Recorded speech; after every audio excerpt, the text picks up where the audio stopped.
Des fois, ça peut arriver qu'on a des questions sur ce qui se passe dans notre quotidien. On a des questions euh, sur notre vie. Qu'est-ce qui se passe? Pourquoi est-ce que ma prière, elle n'a pas été acceptée?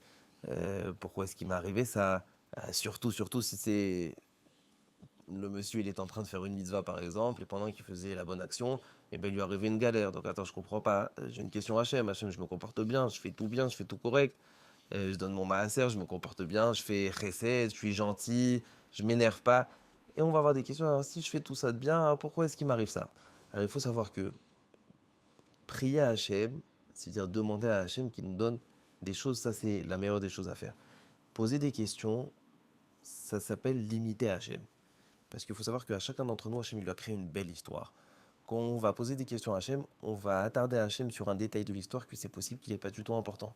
Je vous donne un exemple. Plusieurs fois, ça arrive qu'on raconte des histoires à nos enfants, et dès le début de l'histoire, directement, ça va commencer les questions. Donc bon, une question, ça passe. Alors, on va continuer encore un peu l'histoire, et l'enfant, il va poser une deuxième question, alors ça passe. On va continuer l'histoire, encore une troisième question. Alors, jusqu'à qu'à un moment, ça embête. Pourquoi? Parce que quand on a envie de raconter une belle histoire, il faut voir l'histoire de sa généralité.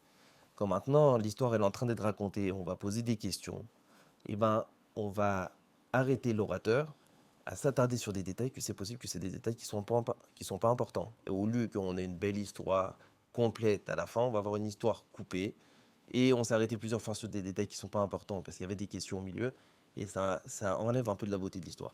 Il faut savoir que la vie de la personne c'est la même chose. Hachim il a créé à chacun sa belle histoire. Quand une personne va s'arrêter à poser des questions sur un détail qui lui arrive, et ben, il va obliger Hachem à lui donner des réponses à ce détail. Mais c'est possible que c'est un détail qui n'est pas important et que Hachem, dans la globalité, il veut une très belle histoire pour chacun. Donc de là, on apprend. Il ne faut pas poser des questions sur Hachem. On peut prier à Hachem, lui demander d'avoir une très belle histoire de la généralité. Mais s'attarder sur un détail et poser des questions, pourquoi ça m'arrive, ça enlève la beauté de l'histoire. Razak